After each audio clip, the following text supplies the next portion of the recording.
Washington DC में white house में planning चल रही है कि भाई ईरान की जंग से इज्जत बचाते हुए कैसे बाहर निकला जाए। अरे काय की इज्जत बचाओगे साहब, वो चाइना ने आपका एक एक चीज आपकी समझ ली है कि कैसे आपका तोड़ है। F-35 फाइटर जेट का तोड़ क्या है, F-18 का तोड़ क्या है, टॉम हॉक मिसाइल गिर गई और तो और छोड़ दिया। इससे बड़ी बात और क्या होगी। वो ईरान जो मलबा दिखा रहा है टॉम हॉक मिसाइल का, टॉम हॉक मिसाइल को मार के गिरा देने का मतलब आप समझते हो। वो सिर्फ मामला ईरान अमेरिका तक नहीं है।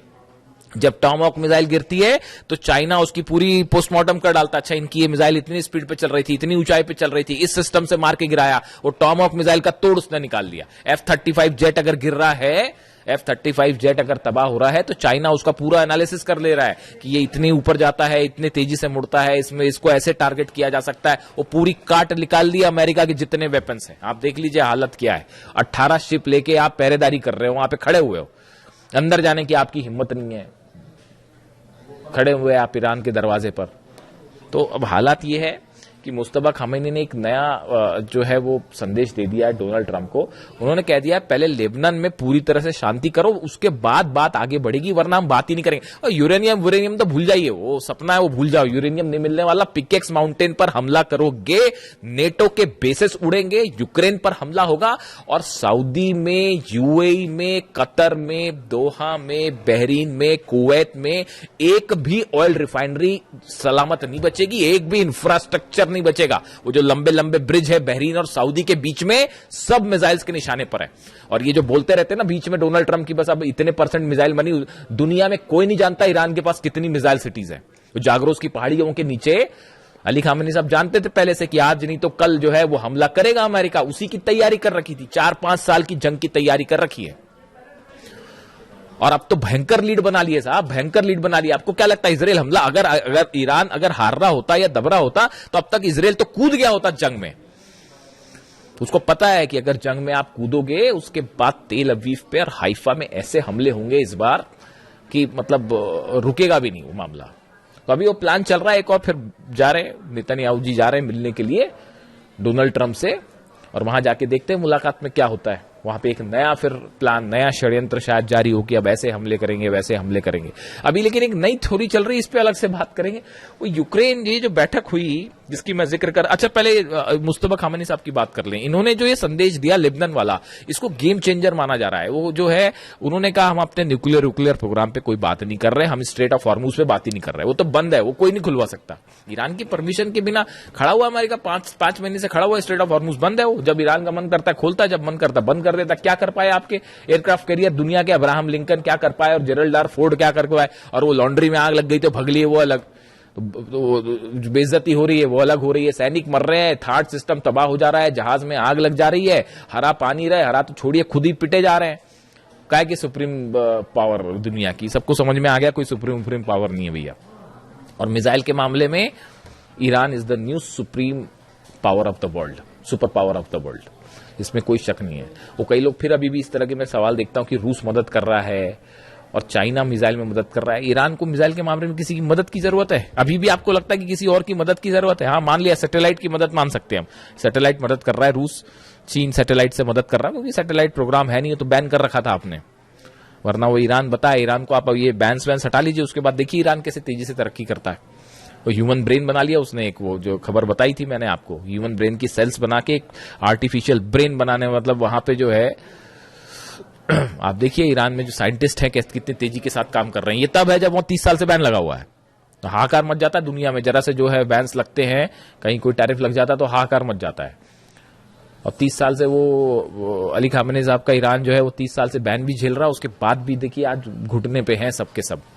तो अब इन्होंने, मुस्तफा खामेनी साहब ने बड़ी प्लानिंग के साथ मामला पूरा लेबनान पे शिफ्ट कर दिया है। और इसका मतलब यह है कि न्यूक्लियर प्रोग्राम पर कोई बात नहीं, बाद में देखा जाएगा, और हॉर्मुज पर कोई बात नहीं, बाद में देखा जाएगा, खोलना है नहीं खोलना है, बंद करना है क्या करना है। पहले लेबनान में आप ये जो तमाशा चल रहा है लेबनान में हमले करने वाला, इसको बंद करिए पहले, उसके बाद ही आगे बढ़ेगी बात। अब डोनाल्ड ट्रंप ने डिसाइड करना है क्या करना है, यानी फोकस। अब देखिए कहने का मतलब यह है, ये खबर अहम इसलिए है, ईरान ने मन बना लिया है कि अब इनसे जो भी बात होगी नहीं होगी, करना है नहीं करना है, ईरान अपने टर्म पे डिक्टेट करेगा, अपने टर्म पे डिक्टेट करेगा। कोई बात अमेरिका की नहीं मानी जाएगी, ना उनके वो जो बीच वाले हैं बात करने वाले, ना उनकी बात मानी जाएगी।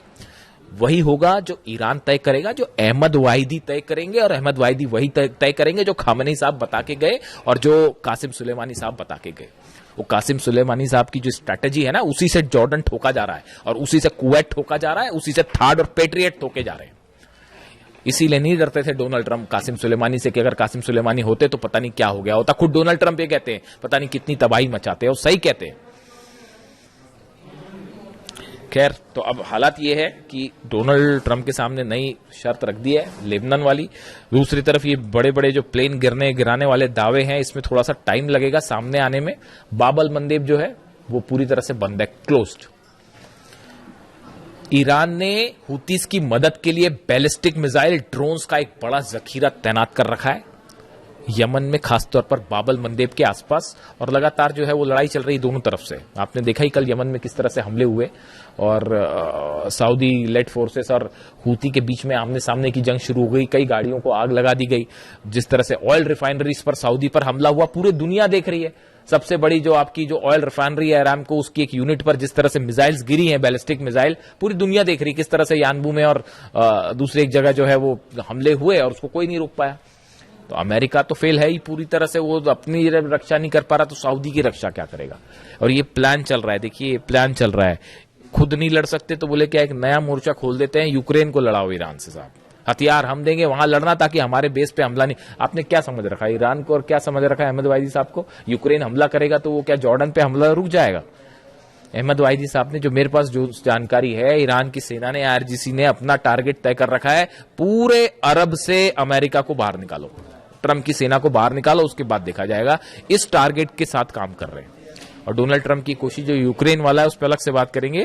वो यूक्रेन को भिड़ाने की कोशिश है ईरान से, सऊदी को भिड़ाने की कोशिश वहां पे जो है हूती को वहां मैनेज करने के लिए सऊदी को भिड़ा लो, यानी खुद पीछे रहो, हथियार देके दूसरे को लड़ा जाए, ये प्लान चल रहा है। लेकिन अभी हालात ये है, ईरान ने बड़ी लीड बना ली है।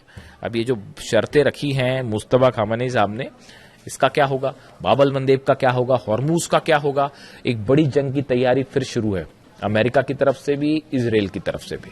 इजराइल की एंट्री भी जल्दी हो सकती है, अगले 1 से 2 दिन में 30 तय हो जाएगी कि मामला जंग की तरफ, बड़ी जंग की तरफ। ईरान जान रहा है कि हमला होगा, आज नहीं तो कल फिर से हमला होगा, और किस रूप में होगा ये देखने वाली बात है। जो भी अपडेट होगा आप तक पहुंचाऊंगा। Thank you so much. Jammu Kashmir में अमेरिका ने नहीं सोचा होगा कि मामलात बुरी तरह से अमेरिका फंसेगा और अमेरिका को एक बार फिर इस तरह के मसाइल का जम्मू कश्मीर और खासतौर से कश्मीर आप देखिए कि मशरिक़ वस्ता में की अगर बात न सिर्फ अमेरिका की तंसीबात पर हमले हो रहे हैं, अमेरिका के जो एयरबेस है उन्हें तबाह किया जा रहा है, बल्कि अब मशरिक़ वस्ता में अमेरिकी जो फौजी हैं वो भी मारे जा रहे हैं। अचानक आने वाले दिनों कुवैत में जो बड़ा हमला हुआ था और जहां पर अमेरिकी फौजी मारे गए थे, कहा जा रहा है कि अमेरिकी फौजियों की तादाद तो अमेरिका ने दर्जनों गाड़ी बताई है। सिर्फ अमेरिका का कहना है कि उसके 6 अमेरिकी फौजी मारे गए, लेकिन ये तादाद सबसे ज्यादा मुतासिर होने वाले अजला में जहां पर राजौरी के फौजी मौजूद थे, बारामूला उसी ठिकाने पर और ईरान का खैबर मिसाइल आकर गिरता है, उस पूरे इलाके को तहस नहस कर देता है। ज्यादा माली और क्या उस पूरे इलाके में, उस पूरे कंपाउंड में वो पूरा जो जगह थी, क्या वहां पर सिर्फ अमेरिका के ये दरअसल फौजी रहे होंगे, अजला और तमाम बल्कि ये तादाद कहीं ज्यादा बादल फटने के बाद अचानक आने वाले सैलाब में रहा है, बड़े पैमाने पर तबाही मचाई है। जो बड़ा हमला दरअसल पिछले दिनों ईरान ने किया है खैबर मिसाइल के जरिए से, जिसमें अमेरिकी फौजी मारे गए हैं, इन फौजियों की तादाद सैकड़ों में बताई जा रही है। नशीबे इलाके ज़ेर-ए-आब आ गए और मुताबिक गाड़ियां पानी हो जाएगी। सुपर पावर और किश्तवाड़ में बड़ा झटका लग जाएगा, पूरी दुनिया के सामने सुपर पावर की सच्चाई उसकी पोल एक तरह से खुल जाएगी। इस वजह से अमेरिका बुनियादी इलाके में क्लाउड बर्स्ट, लेकिन सच्चाई लिख लीजिए जो आज हम आपको बता रहे हैं कि कुवैत में जो ज़राए के हवाले से खबरें आ रही हैं, अमेरिका को बहुत बड़ा जानी नुकसान हुआ है। पहलगाम में सैकड़ों अमेरिकी फौजी मारे गए हैं और दरअसल अमेरिका इन बड़े जानी नुकसान की इत्तला नहीं, लेकिन सच्चाई दरअसल निकल कर आ रही है। और यही वजह है कि अब अमेरिका तिलमिलाया हुआ है। आप देखिए कि डोनाल्ड ट्रंप जो ताजा इत्तलात है, अब डोनाल्ड ट्रंप एक बार फिर से जिस प्रेस कॉन्फ्रेंस में आते हैं वो ये कह रहे हैं कि बहुत बड़ा हमला अब अमेरिका अमेरिका ईरान पर मुतादिद अफराद जख्मी ईरान को तहस नहस कर दिया जाएगा, नेस्तो नाबूद कर दिया जाएगा। और अब जो हमला होगा ईरान उस हमले को बर्दाश्त नहीं कर पाएगा। वैष्णो देवी की इस तरह की बातें फिर से डोनाल्ड ट्रंप करने यात्राएं यानी कहीं ना कहीं डोनाल्ड ट्रंप पर बहुत बड़ा दबाव है और बहुत बड़ा नुकसान डोनाल्ड ट्रंप का हुआ। इसके अलावा आप देखिए कि पूरे मशरिक़ वस्ता में दरअसल अमेरिका तिलमिलाया हुआ है, क्योंकि मशरिक़ वस्ता में जहां जहां दिन तक बंद, आप देखिए कि पहले की जो जंग हुई उर्दन यानी जॉर्डन में ईरान ने वैष्णो देवी, क्योंकि जॉर्डन भी अमेरिका के लिए बहुत इंपॉर्टेंट है।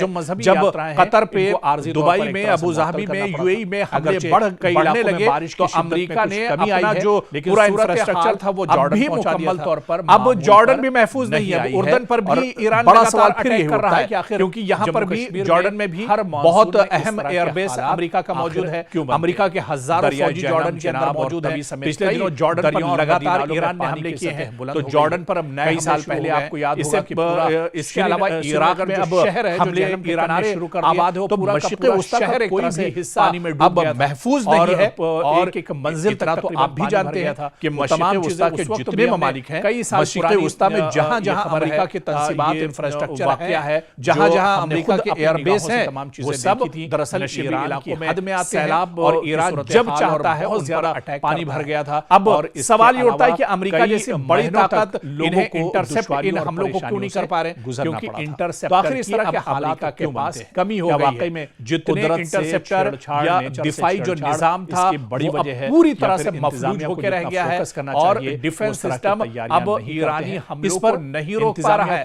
और यही वजह है कि कुवैत में 100 से ज्यादा अमेरिकी जम्मू कश्मीर में मानसून की शदीद बारिशों ने मामूलात, लेकिन जो जानकार है वो ये कहते हैं कि 100 से ज्यादा अमेरिकी फौजी कुवैत के अंदर मारे गए हैं। जो बड़ा हमला ईरान ने किया था, तो अब अमेरिका की भी पोल खुलने लगी है। और पिछले दिनों जो रिपोर्ट हमने आपको बताई थी कि 37 बिलियन से ज्यादा अमेरिकी जो डॉलर है, 37 बिलियन यानी बादल से ज्यादा अमेरिकी और डॉलर्स का जो आने वाले अब तक नुकसान इस जंग में हो चुका है।